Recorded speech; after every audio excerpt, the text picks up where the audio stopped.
Yeah, the Croatian version of the Sports Agents, Nedum, is having very different conversation about this fight but today. we're rivals, so we don't really talk about them too much. You shouldn't mention them again, Gabby. Whatever you do, don't mention the Croatian. There is loyalty in football, but it's the fans towards their own football club. Well, I can't help but draw parallels with relationships, once a cheater, always a cheater. Anyway. And the minute that a bigger club is swirling around him, all of a sudden the player wants to down tools. That's a big difference. The way that, say, they speak, like they're the voice of the fans. They're not, because they're running a business themselves. A lot of guys, and they are all men, with egos, wanting to be the one that feels they've got the best deal. Do you believe players have significant power in football now? Yeah, I do. Why? Because I don't think they do. This is a global production.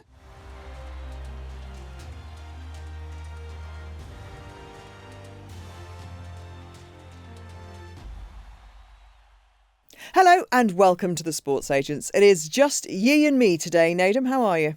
I'm very good. How are you? Yeah, I've had an eventful morning. Go on, tell me more.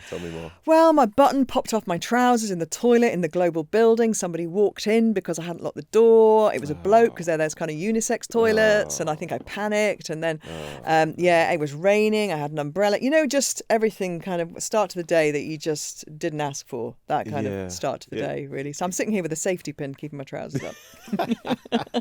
Listen, at least you know when all these bad things happen, it can only get better. It cannot get worse. I haven't spilt coffee over myself today. So that's congratulations. Good. That's the start, yeah. This is what we do in adulthood. Did we spill coffee on ourselves? No, we didn't. It's a great beginning. Small kind of successes, small wins. That's what I'm building today on. So hopefully it'll get better as we chat over the next hour or so. And we do have a lot to chat about because we're going to be touching on potentially the story of maybe Britain's next great heavyweight hope. Well, he is a hope already, but maybe next heavyweight champion. 21-year-old Moses Itauma could become the second youngest heavyweight world champion in history. Behind who, Nedum?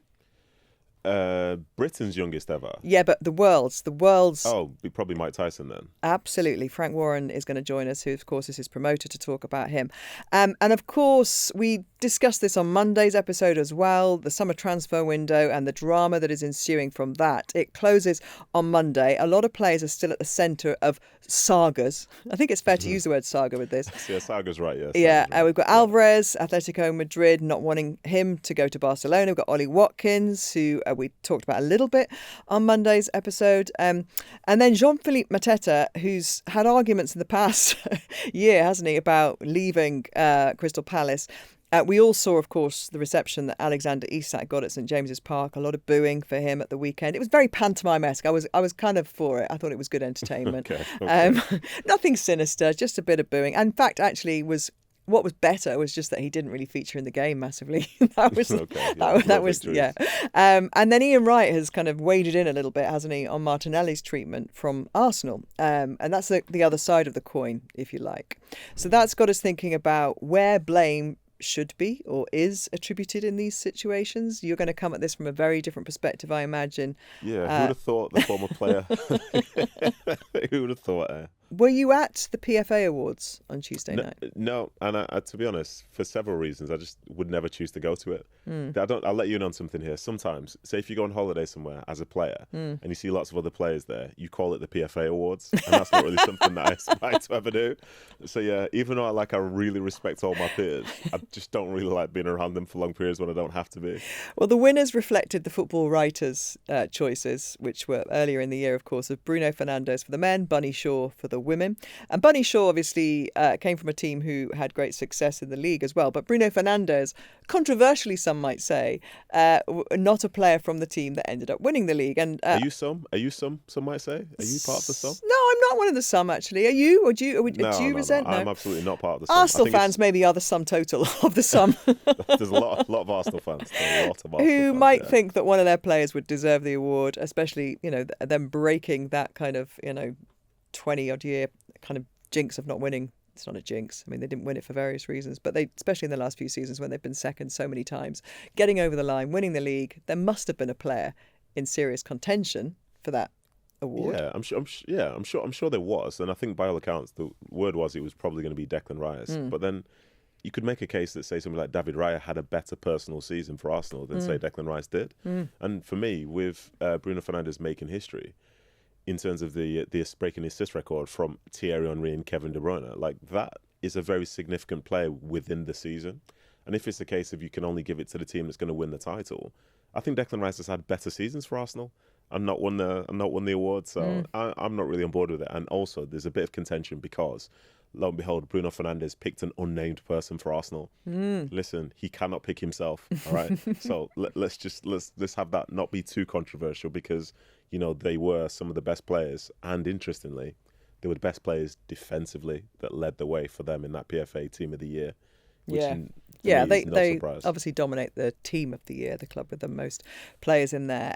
Interestingly, his quote, well, I don't think it's not so much interesting or a big surprise, but when asked if he would have swapped that trophy, the PFA Player of the Year, with Manchester United winning a trophy last season, he said it's quite obvious. Everyone would say the same. We don't play tennis, i.e. no.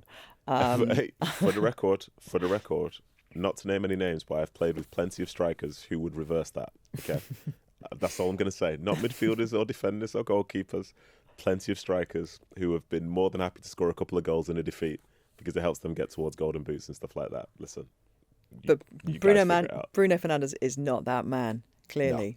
No. Olivia Smith, who won Young Player of the Year, the Canadian, she's an interesting, she moved for £1 million to Arsenal, and she's incredibly ambitious, and I think it's the second year running she's won this award as well. So she's ticking off all of her kind of bucket list things that she wrote out for herself as a child, one by one. So expect Canada to win the next World Cup by that reckoning. It's in play. Listen, Brazil next summer, it's in play. Canada have got a really good side. Olivia Smith is a star, so anything is possible. It is, and we are going to add British football agent Saif Rubie into the mix as well. You might remember his name because he was involved in a very controversial transfer saga involving Liverpool and Bobby Duncan, and that was back in 2019. But he's also responsible for bringing Yoane Wissa to Newcastle United at the very, very late hour last year in the transfer window last summer. So at the moment, Newcastle fans are very grateful for that because he started the season flying. But we'll talk to him about all of that shortly.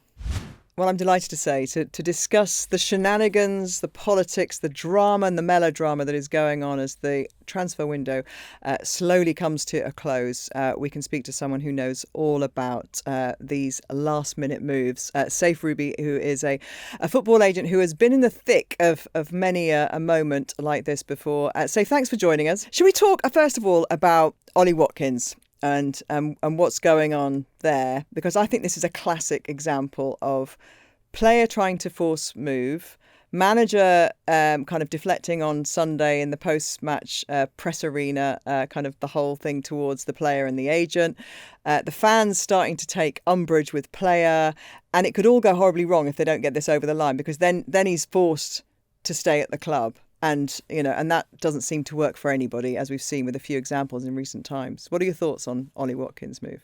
I mean, look, the problem in football is, for whatever reason, the people sort of managing and running these football clubs love to hang on to players in a situation like this for a lot longer than need be. Because at the end of the day, if for example, you have a player like Ollie Watkins who's, 30 years old, only got maybe a couple of years left at the highest level, you're going to be able to potentially get a fortune for him for his value. And to be honest, that's the only reason for that is because of the fact that, maybe the people running Al Hilal now are from England. Simon Francis is there now. So he's typically someone who might identify an English player, let's say, to go to Saudi. So you have a situation where you're going to get a lot more money than you would do from another club. And then the player will get to earn a fortune. You've got that money coming in. Obviously, there's been rumours of Nicholas Jackson coming in to replace him in Aston Villa, which from Chelsea. Instead of just making it awkward, just get on with it. Make it happen. They're just looking for more money. Everybody's looking for more money, aren't they? Isn't that what Villa are hanging out for? Is that what it seems to you? Yes and no. I mean, they're hanging on for more money. They want to try and secure their first deal, but obviously they've known about Nicholas Jackson deal for almost 2 months because of the fact that they just sold Morgan Rogers to Chelsea for a record price at the time. So, it's just, for some reason, the way the transfer window works makes everybody gravitated towards doing things in the last minute. And that's what ends up happening. What I want to know realistically from the two of you, to be fair, like where does loyalty actually lie within football? Because we're talking about, say, a fan's perspective, there's a player's perspective, there's a club's perspective, and Saif has said himself there, and we've kind of seen it with Villa. They want more money, there's more money available. And like Gabby as well, from my perspective with this, say for any club that maybe you may or may not support, if you knew of a player that wanted to leave, would you want to keep hold of the player, or would you try and make the move happen? I think that's what the fans start to turn on, isn't it? The idea that a player can reject them. They see it as rejection because he wants to go somewhere else. Especially in Villa's case, I guess the fans are going, hang on, we all had our greatest moment in decades. We won a European trophy, and now you want to go. And we've got Champions League football. What's wrong with you? I can't believe you want to do this to us, right? So fans start to feel affronted. Now, if you get the right price for a player, and fans, I don't know about you, Saif, but if fans see a player's true value, they feel, being reflected in what they sell him for, then they see a player coming in who they feel is a really great replacement. I think they're okay with all that. I think it's when it starts dragging on like this and you have a player who looks like he's downed tools, because that was the inference, wasn't it, from Unai Emery on Sunday, that Ollie Watkins is refusing to play. Silence. And I think that as an agent must be quite frustrating when a manager throws a little bit of spice into the mix like that. I mean, look, for me, it's very simple. There's no loyalty in football. And football clubs love to pretend. There you go, Nedum. There you go. Delivered. No, there's no loyalty. And, it's funny because they want to make it out like the players and their agents are the ones who are like bad and making the problem. But the reality is when a club's trying to push a player out, they'll have him on the bench, they'll have him out in the squad, and they'll try and put pressure on that way. So it works both ways. And the reality is, they've had amazing service from Ollie Watkins. They're going to make a nice profit from him. They've had usage of him. Don't make it such a drama. Even if you agree a deal where the player knows, okay, the deal's done, maybe not publicly, it's done, behind the scenes it's done. Just, get on and play until we finish getting our replacement in, and that's it. Everyone's happy. But they always want to turn it into a drama and make it into a confrontation, which is unnecessary. Well, it doesn't work for anybody, does it? Because as you say then, he even said, ask the agent, right? So that doesn't sound great for the agent. Makes it sound like he's not done his business in a way that Unai Emery liked. Then you have, I think, the drama even heightened by Atletico Madrid's statement regarding Julian Alvarez. The players being victimised, but the only victim of the Julian case is us. They've harmed us economically and socially. There's 0% chance of selling him to Barca. This situation is not about money, it's about dignity. There's 0% chance of selling him to Barcelona. I mean, that, as an agent, if you heard your club come out with a statement like that, you're Julian's agent, what are you thinking the next move is there? There's different situations. There's situations where a club like Atletico Madrid, and Nedum will know this because obviously Alvarez moved from his old club, Man City, and Atletico Madrid invested a fortune on Alvarez. So they've paid top money for him, top salary, top this. It's a different situation to Ollie Watkins, where he was signed, I think it was from Brentford, for 20 odd million quid. And now they're about to more than double their money after getting 4 or 5 years usage, whatever many years usage out of him. With Alvarez, he's only been there a couple of years. And the minute that a bigger club like a Barcelona is swirling around him, all of a sudden the player wants to down tools. That's a big difference. Alvarez has done nothing for Atletico Madrid. So Atletico Madrid have every right to say, listen, you're taking the mickey. Unless we get the right price, you're staying here. But then Nedum, what does it do for that player? If he's got to stay there, the fans have turned on him. How is he going to go into work with his head held high on Monday morning? There's a lot to this, and there's one thing I'd push back a little bit against in terms of our general discussion, especially the point that Saif made, is like there is loyalty in football, but it's the fans towards their own football club. I think that part basically remains steadfast because for the most part, that's their identity. But I think the way that sometimes we should look at football is that other people, like when we say the club, who are we talking about? Because some of those figures change year in, year out. I think if you're employed within football, loyalty only goes so far before people take advantage and you're essentially put on the scrap heap itself. And with Julian, he made some words about how he wanted to fulfill a dream. I think it was before the World Cup, and that dream was to go to Barcelona. He just happens to be a club in Atletico who've had a relationship that is destroyed with Barcelona. So he's thought this move could happen. He thought Atletico will probably want to move him on. But now he's left in a position to where the fans will probably never forgive him. Many figures within the club possibly will, because they understand what he's like. But now it's the politics of the move. The board and so on have to represent the views of the fans, even if they don't believe it themselves. You know, you've probably seen yourself, Safe. They're driving up the price, and the way that, say, they speak is similar in some ways, in my opinion, to the way that UEFA spoke and FIFA spoke earlier this summer. Like, they're the voice of the fans. They're not, because they're running a business themselves. So for Julian, Yeah. he's in a really, really delicate position because he's been booed now. He wasn't in the first squad, he's been booed. And I think from my point here, Gabby, as well, it's very difficult to sort of make the case for players' rights when people will immediately say, well, they're being paid X amount of money and so they should do X, Y, and Z. I don't necessarily believe that things are that simple, because there's so much stuff which is comparable in day-to-day life in terms of general feeling and emotion. And for Julian, if he thinks he can leave and the club essentially understand that they can get money for him, keeping him here almost turns into a circus. You would have thought, like I asked you before, you would have thought that like some sort of deal being done is a good thing. Better for everybody. Exactly. And even again, perspective-wise, the Aston Villa one, we're talking so much about Ollie Watkins because he wasn't there for that first game of the season. But neither was Morgan Rogers, neither was Yuri Tielemans, neither was Ezri Konsa, because those deals just happen to have happened quicker. But that business is all done away from the spotlight of, I think it gets worse once a ball is kicked. Yeah. Once the first game of the season happens, it seems to exacerbate the emotion. Yeah. And then, especially when teams, as Villa did at the weekend, they got absolutely crushed, and teams start to see what they're missing, don't they, from those players who have gone. Oh, they feel that the players that they've come in maybe aren't quite, gelling yet, whatever. I mean, there's been as we discussed on Monday, Villa has been quite extraordinary how many first team squad players have gone already over this transfer window. So, I guess the fans are feeling a bit more burnt, say, than, let's talk about the Newcastle situation, actually, because you were a cog in that, Safe, in a little bit of a kind of a small way anyway, in terms of the Wissa move coming in. And that was all in the... a bit more than a small one, but yeah. Well, what I mean is Wissa seemed at the time like, a player coming into Newcastle in that summer really was overshadowed because of the drama that was going on with Isak leaving. So it was almost like, the headlines were talking about that story. So I didn't mean that disparagingly. Obviously, Wissa's turning out this season, it would look like he could be, the greatest signing we never realised we needed, because we didn't get the best of Wissa last season, did we? I don't think. We didn't see the best of him. I mean, to be honest, again, they knew a long time before the end of the season last year, I think, that Isak wanted to leave.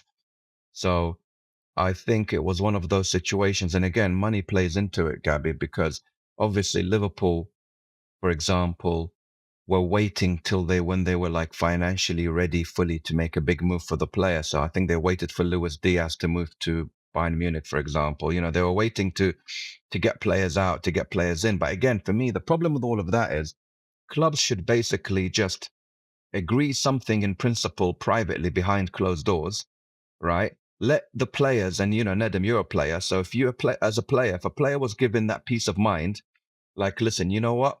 This is what we're doing, because we know we're resigned to losing you. Okay, we're going to get top dollar for you. This is the price, agree all in principle. Then nobody has to have that kind of ill feeling. But in terms of the best way to handle that, look, it looks like here, a lot of guys, and they are all men, a lot of guys with egos wanting to be the one that feels they've got the best deal. That's what it looks like from the outside, right? Nobody wanting to feel they've been shafted, or they should have, I could have got more. I could have got, it doesn't look like very good business. It looks like people... This is the problem. It's all egos. It's wanting to get one-upmanship on someone else. And to be honest, it's very unnecessary, because for me, if you have a player who doesn't want to be there, like what Nedum said, you got to just be like, okay, you know what? We're going to let you go. Don't worry. The deal's going to get done. Okay. We need to finalize a deal, but it's going to get done. That all sounds so rational. Yeah. Well, because if there was mutual respect between all these people managing these football clubs at the highest levels, yeah, they're all trying to get a little bit more money out of each other here and there. But the reality is, as you've seen now, for example, all these biggest transfers happening in the Premier League, Gabby, are all between clubs that deal with each other all the time. So at the end of the day, Chelsea buy Morgan Rogers for 117 million. Okay, Villa in return get Garnacho back with a loan with an obligation, and then get, Nicholas Jackson potentially back. All of a sudden, they're evens. So the point is, when you're dealing with each other on a regular basis, there doesn't need to be this drama, but for some reason it always happens. I put a point before we started recording that the window itself can cause problems. Does a transfer window drive up prices, cause panic buying, make people behave in a way that, these are all successful business people. They don't get to be where they are to spend billions of pounds on football clubs, right? If they're not clever. Does it? Not unfortunately, not the directors of the clubs, maybe the owners of the clubs, but the people running the clubs for them are not in the way you're describing them, unfortunately. Okay. Gabby, I've got something here. So when we were talking about, say, Watkins and, say, other transfers and so on, like, people were leaving the comments, and they should always do that. And somebody made the point that you said that I said you guys, I'm talking about us, said we're missing the point because it's not about moving clubs, it's the way he's treated Villa, teammates and Emery. And what I'll say from a teammate's perspective, it's very easy to speak out against people who are wronging you as your teammates. And when people don't, it's because people tend to understand why something is happening. So the teammate side of thing is there. I think the loyalty that, say, some people are asking for towards, like, Unai Emery, I think that's false in some ways, because that's the same manager that will put you on a bench, the same manager that will get you to, say, train with the kids and stuff like this. And they have the power, but you don't really have a relationship like that. And also, to drag all of us into this now, because, if we're going down, we're all going down. When you want a player to come to your club, you do not care how they leave the previous one, because you think they just want to be with us. And, like, for example, I know that, say, or maybe I'm wrong here and Saif could say, but Wissa told Brentford that he wanted to leave and they should hold up their side of the bargain so that he can go to Newcastle. And now Yoane Wissa's, like, readily welcomed by Newcastle. Say, from a Villa's perspective, the way that Watkins is leaving is a disgrace, but they don't know what Nicholas Jackson is doing at Chelsea to try and leave. Oh, totally. Well, this is what was Isak. This is my point with Isak at the time. It was almost like, you're going to have somebody who's disgruntled. One day he might be disgruntled with you. Yeah, but it doesn't matter because you're the chosen one, aren't you? You know what I mean? Well, I can't help but draw parallels with relationships. Once a cheater, always a cheater. Anyway, Oh, dear. Oh, dear. And the other side of the coin, Ian Wright has come out and spoken about Martinelli and the way he's being treated. Respect to Martinelli and the way Martinelli's being treated at the moment, it really makes me feel uncomfortable because he always gives 100%. I'm not saying that he's the greatest. He's really come up with some big moments for Arsenal, some big games, and scores some very important goals. And the way he's being treated at the end here, I know they might want him out, and there's a lot of people might say, yeah, maybe it's time for him to move on, but there's ways of doing that, and it should suit him as well, how he wants to lead. Sorry, by being treated, you're talking about not being involved in the squad tonight. Not being spoken to, doesn't know what's going on. We know this, do we? I don't know this. Yes, I do know this. Yeah. He's been at Arsenal for how many years? Done so well. Last season won them. Helped them win the league. So the reality is, now that they're about to get 40, 50 million for him, and they found a fantastic replacement from the Greek lad from Club Brugge. Obviously, the way Arsenal are kind of handling, trying to push him out is a bit harsh, and that's what Ian Wright is alluding to. Because in the end, if, for example, the player is not actually thinking to himself, I don't really want to go to Saudi Arabia and get paid a fortune, or I don't want to go to Turkey. I'd rather maybe try and, go to Liverpool or go to something like this. I don't know the player, so I can't really tell you his kind of frame of mind. I'd take him on loan. I'd take him on loan. Newcastle. But that's the point, Gabby. You would take him on loan, and the point is, but Arsenal would never want to try and help Liverpool out, for example, or Newcastle or things like that. So I'm just saying, for me, what Ian Wright is alluding to is, okay, well, Arsenal are trying to push him out on their terms. And that's why I'm saying the loyalty factor and the way these players and people behave, goes both ways. Because when clubs want to push you out, no one ever criticizes the clubs. But when the player's trying to leave because he's given good service or he's got an opportunity of a lifetime, clubs want to hang on to these players for dear life, and I don't get it. I think these are really good points, and this is just my opinion. It's based on, say, perspectives that I've had, say, when I was at Man City, and I essentially was with a group of people training with the under-18s, even though I wanted to stay. I felt I could have stayed and helped the team, but instead you're being pushed to the side. And you're being pushed to the side because they're saying you have to leave. So some of the, in my opinion, again, like, the idea of what is going on at football club is basically led for the most part by whatever the football clubs say, because they know the fan base will believe it.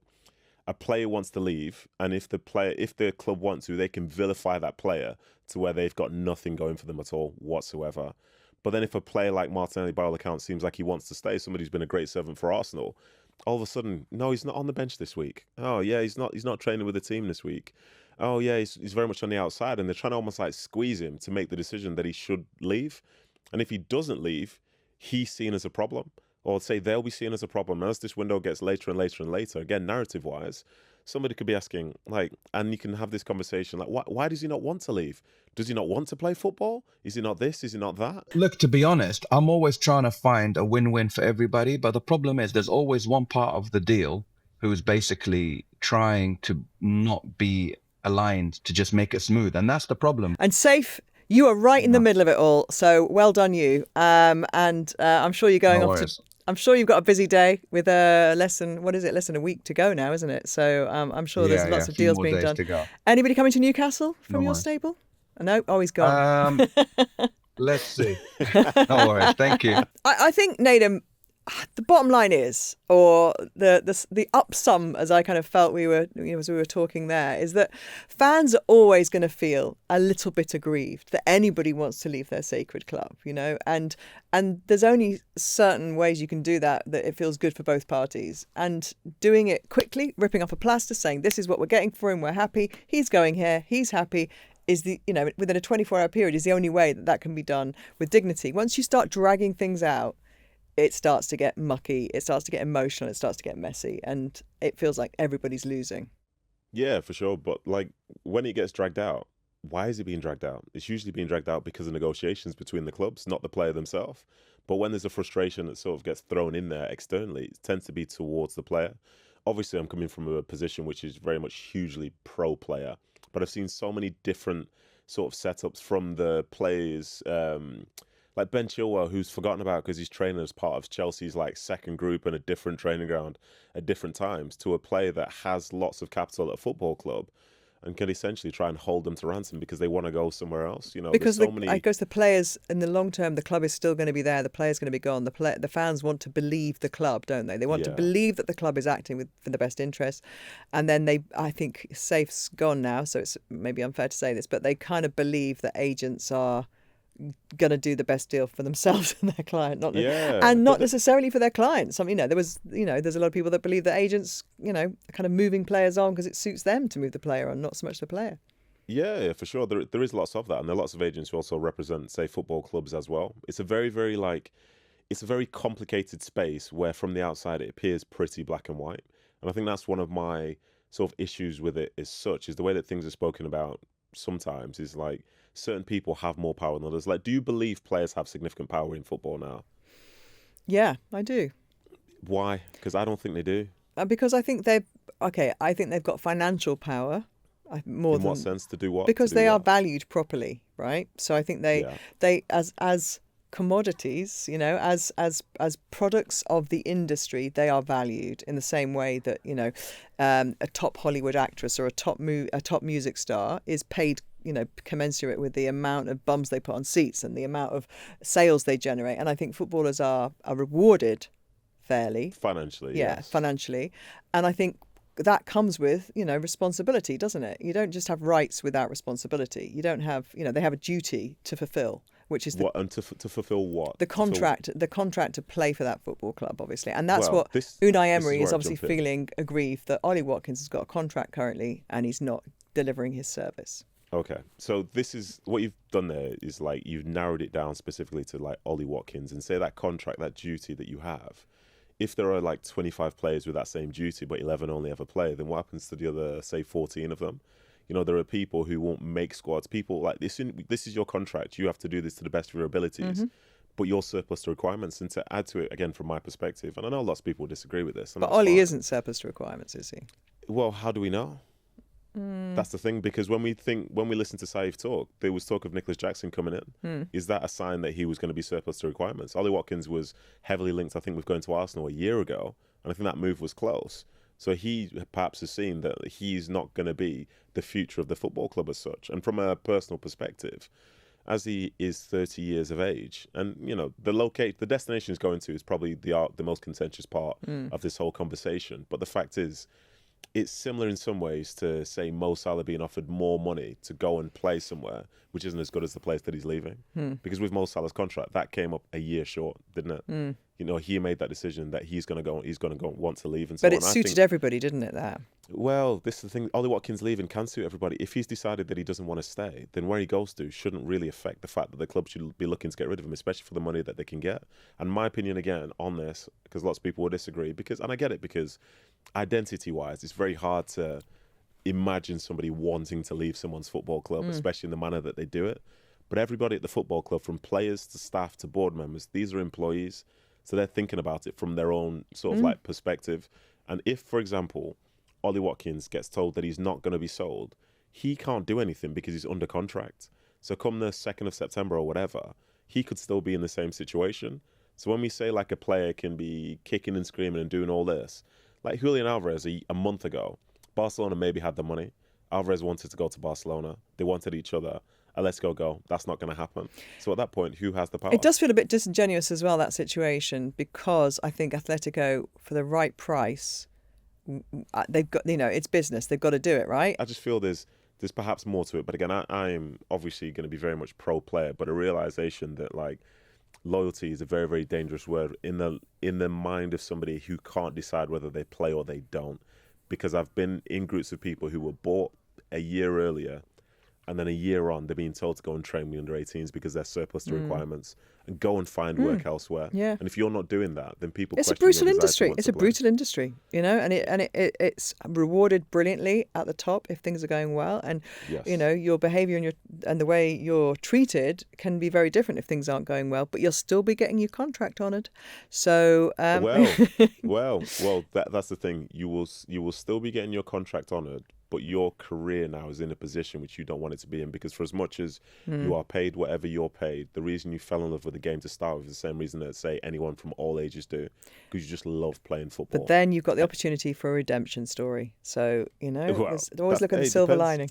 Hey, listen, if they allow you to go to Barcelona, then the redemption story can begin. But if they don't and you end up somewhere else, then yeah, it can be a little bit trickier. Okay, I think that conclusion, that upsum there was not very pithy at all, was it? I think that was probably longer than the whole chat we had with Saif, but I think it's a fascinating one that won't ever finish anytime soon if we're going to continue with a transfer system like we have. If Chappers was here, he'd point us to the kind of the draft in American football and how different, obviously, it creates certainty, doesn't it, in that period of time within the season to an extent. Yeah, for sure. I think for me anyway, even if the window was open and it was done for the full year, there would still be issues, because lo and behold, a player in August is going to be worth less than a player in March when you're desperate to try and get over the line. So there would be ways to do it. Time might change, but people's desperation, and maybe this is just a Premier League problem. Maybe the rest of the football world is in a different position, because what's 120 million in the UK or in England? Yeah. Might be far less elsewhere. Well, a quick reminder, you can catch up on all previous episodes on YouTube, Global Player, or wherever you get your podcasts. Subscribe, follow, and review if you can. And in a moment, we're going to turn our attention to Moses Itauma's big shot at history this weekend with his promoter, Frank Warren. Frank Warren, welcome back to the Sports Agents. Always good to chat. Good morning. How are you, Gabby? We're very good, thank you. We've had a discussion already today. We've been chatting transfer window sagas and dramas with a football agent. So it'd be really interesting to get your take on, well, first of all, a very specific one, because we described it as the other side of the coin, the way Arsenal are treating Martinelli at the moment. As an Arsenal fan, Ian Wright's come out and said he thinks it's not good from the club to kind of be forcing him out. So how would you feel if he left and the way he's been treated? I've got to agree with Ian. I'm a big fan, obviously, of Arsenal. I've been since I was a kid. But I like Martinelli as a player. I feel he's given all he can give. And he's only a young man. He's been there from a young age, and it must be a bit soul-destroying for him at the moment, not knowing what's going to happen. He's got a couple of days. I think it's this transfer to Saudi Arabia. He turned down the move to the Turkish club. So Saudi, does he want to play Saudi football at such a young age? I don't know. And it's it must be pretty awful for him. But I mean, I don't know the ins and outs of it, but I have a lot of sympathy for him, and he is a good quality young player. Yeah, and it doesn't look like he really wants to leave. So on the flip side, when a player really wants to leave and the club is, kind of trying to get either more money for them or isn't ready to let them go because they haven't got a replacement yet, what's the best way, do you think, that should be handled? We see some really unedifying versions of this, and I think the Isak saga last year didn't do anybody any good, did it? Newcastle or Liverpool in the end. Okay, so say you've got a boxer, he wants to go to Eddie Hearn. What do you do then? I think it's quite a delicate situation, and I think also you've got to realise is that a lot of investment from say from a promoter, and I'm sure from football clubs, you invest in a player, you bring a player through. If suddenly he gets tapped up, and that happens because it happens not just in boxing or football, it happens in your business. You get one channel tapping up a presenter to go to another channel. These things happen in life, and I feel loyalty. I'm a big thing about loyalty, and I have a big thing about that. And look, there's a reason for contracts. You sign a contract for a reason. That's for two parties to adhere to it. That's what you sign up for. No one forces you to sign a contract, and you have to deal with it. And if there's a problem, and most contracts have an arbitration clause anyway in them to deal with that situation. But we certainly do in boxing. And so from my perspective, I feel you've just got to try and be fair with each other, because at the end of the day, if you get a reputation for screwing people, whether you're a football club, whoever you are, I think that follows you. Let's talk boxing then, because this is a big week for Moses Itauma, and he is somebody who has been mooted as the next big thing for a little while now. He's still very, very young. Is this a game-changing week, potentially, for him? To become the second youngest heavyweight champion of the world would be remarkable. But in terms of this level of fight and this level of exposure? It certainly is. He's a young man. I spotted him when he was 16. My son, Francis, who manages him, spotted him.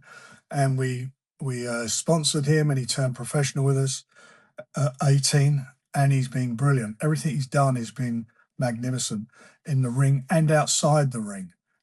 He's a really level-headed, smart young man. He's one of the most mature 20-year-olds I've met, 21-year-olds I should say now, that I've met. He's got a real good head on his shoulders, and he can fight. He's got such natural ability, such a good boxing brain, great speed, hand speed, footwork. He's at the moment he's showing he's got everything. And I would say in my nearly 50 years in the game now that he's probably the best fighter at this age I've ever been involved with. AJ didn't turn professional till he was 24 years of age. So this is something unusual, certainly in heavyweight boxing. And you add to that all what's going on outside the ring, all the pressures from he doesn't really like that side of it, all the interviews and so forth. He's pretty much laid back. He's a pretty introverted from that perspective. He's accommodating, but I know he doesn't really like it. He was saying to me the other day, he said he was in the taxi and all the buses had his picture on it where we're advertising the show, where it's on the zone. And that's happening all around the country. And I said to him, you've been on the buses more than Blakey and Reg Varney. He didn't know what I was talking about, a big age gap there for him. But he's a lovely lad. I mean, he's, and if he comes through, which I believe he can do, I think he'll be a credit to British sport, not just boxing sport. And I think he'll go on to do something big outside the sport. He's a very sensible and likeable young man. Through all your experiences, you've obviously come across so many talented boxers. Some that have done well, some probably haven't done so well. How do you know that this is the right time for Moses to be taking that world title fight? You've mentioned how he's so young. You've mentioned even the fact that, say, he doesn't necessarily like the limelight, him being the centre of attention. Well, surely if you are potentially going to be the heavyweight champion of the world, all the attention will be right on him. How do you figure out and know that it's time to make that step up for somebody that's so inexperienced? Well, first of all, when we made the fight, it wasn't for the world title. It was only that Usyk gave up the belts. It was still a tough fight for the interim title, but we made the fight because we felt that he needs to be stepped up. For example, his last fight, he blasted out in one round Dillian Wright. And I mean, nobody expected that, but he'd done it in such style. So we made the fight because Philip is a tough guy. He's never been knocked out as a pro. And we felt that we get some rounds behind him. And when Usyk gave up the belts because he didn't want to defend them, we jumped on that and made the world title fight for him. The matches that, as you say, I've been in the business a long time. The matches that you make are based upon timing, and the best punch that a fighter throws is always about the best timing.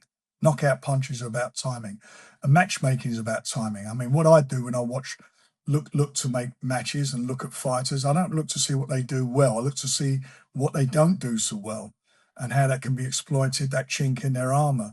And Moses has got that mindset as well. And I just feel, and I hope I'm right, I feel that, he has I believe he's got the tools to go and deal with the experience of Philippe, who, by the way, is at this moment and leading all the way up to this fight, has been, trying to intimidate him mentally, which is another side of the business. He's been really, putting it on him and talking about he's been ham-fed and he's had an easy ride and so forth, which he hasn't.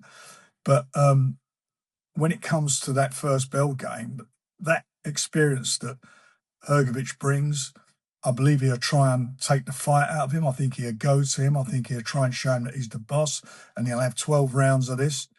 And Moses has got to deal with that. So he's renowned, Moses, for getting rid of his opponents very early on. He's had a lot of knockouts, very, very few fights going beyond 2 rounds. This is, as you've said there, is going to be a very different matchup for him. Does that mean his preparation physically has been different this time? Well, he trained for the style. I mean, he does like Hrgović has I know Hrgović has really studied Moses, because you can tell that by the things he's saying at the press conferences and the interviews he's done.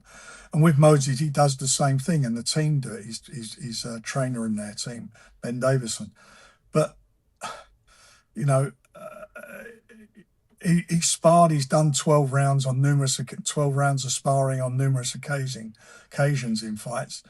In preparation for fights. But when it's the real deal, when you're in that fight and you're wearing a smaller gloves and so forth, it's a different game altogether. So we will see, because as I say, he's in with a real competitor here, and somebody who, like himself now, has got that added incentive that this is now for a vacant world title, and he can be the first guy from Croatia to become a heavyweight champion of the world.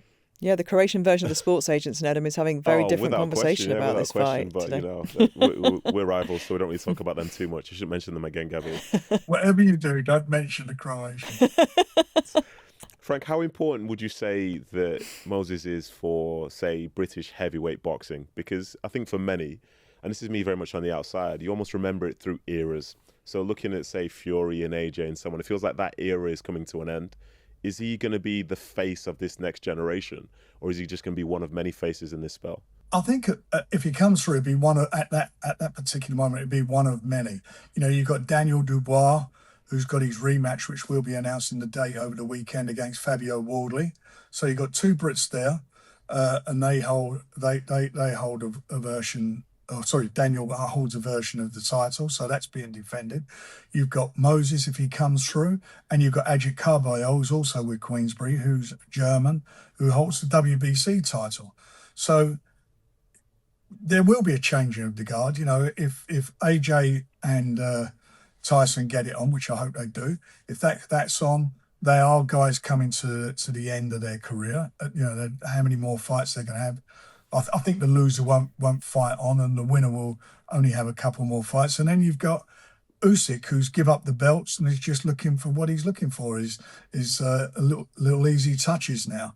He feels he's done what he's had to do. Whether he decides he wants to fight whoever comes out on top of all these youngsters, we'll see. But they're exciting times, and the fact that they're all under our umbrella, we can make these fights happen, and we will make them happen. We've really livened up this heavyweight division over the last couple of years. There's been some great fights, and it's unusual for a British company to have all the heavyweights. It's normally out the other side of the Atlantic that happens. And you have the direct comparison, having worked with Mike Tyson in the early 2000s. You're in a really good place to kind of tell us, what you've talked about their boxing and made comparisons there. What about as people? How similar are they as people? You could even say chalk and cheese is so far apart, further apart than that. Look, Mike Tyson was a street guy. I mean, it's well documented, all the things he had. He went to prison when he was a kid, juvenile prison. Customado got him out of prison, took him under his wing, and he had a silver spoon in his mouth then. So it's a big change for him. And at the end of it all, he couldn't handle it. He didn't handle it. He was so exciting to watch in the ring. I mean, he was everybody. I can remember when he came on the scene. I mean, he was just like a wrecking machine, and it was exciting, and the fans loved it. But he just couldn't handle the rest of the stuff in his life, and he made a mess of it. And he done some stupid things. He done some bad things, and he then became a professional victim. He could not accept responsibility for his actions. It was always because of somebody else or something else. When you do something, at the end of the day, you've got to look at yourself in the mirror and say that there's a reason this keeps happening, and the reason this happening is down to you. And he couldn't do that. Moses he's come over from Slovakia. His dad's Nigerian.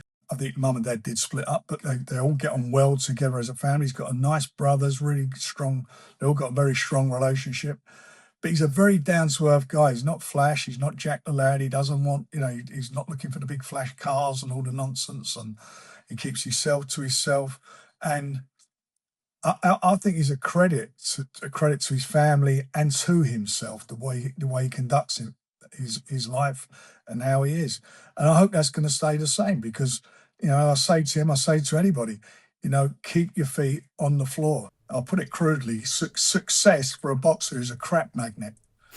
And that's what happens. They all come in, they all want to feed off you, they're all telling you what you should be doing, what you shouldn't be doing, how much you get for that fight. Oh, you should be getting more. Why is this? Why are you not sponsoring? Come to this place, I can get you this money. All this stuff.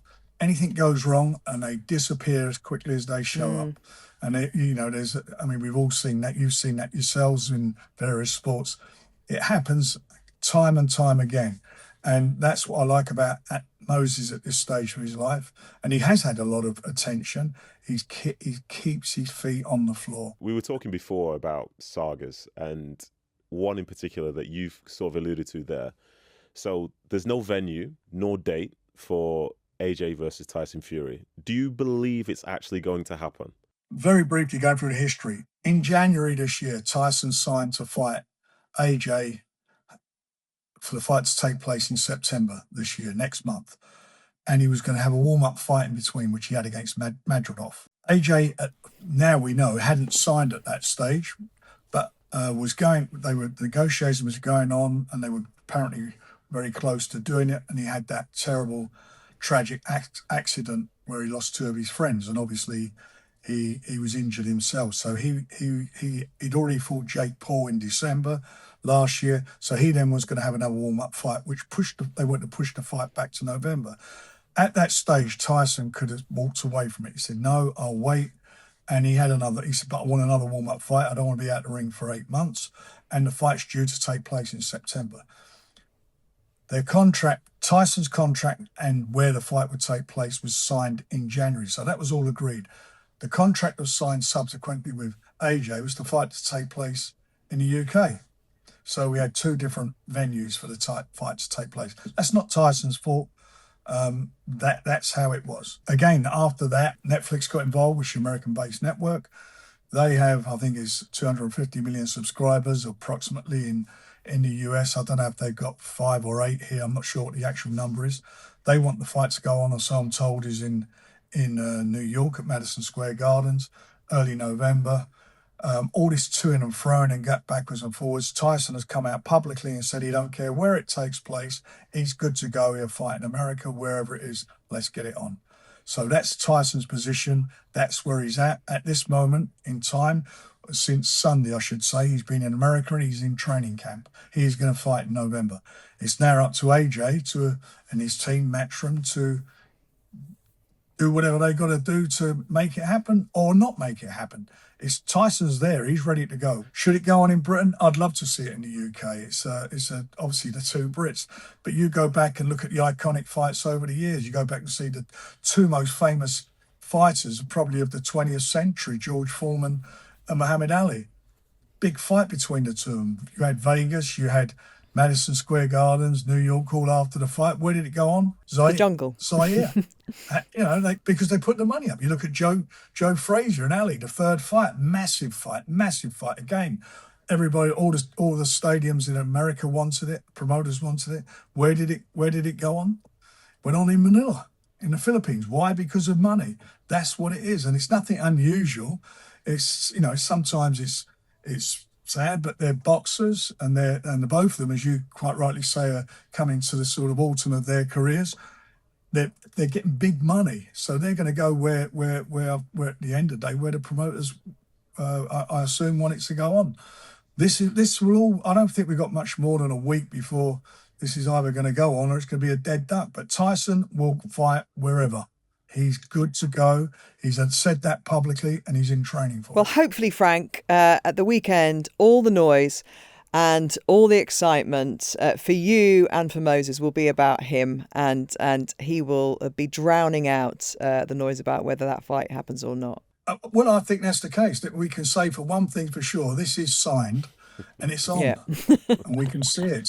It's on the Zone box office on Saturday, and it's going to be a magnificent fight. It's sold out. I think we've only got a few tickets left.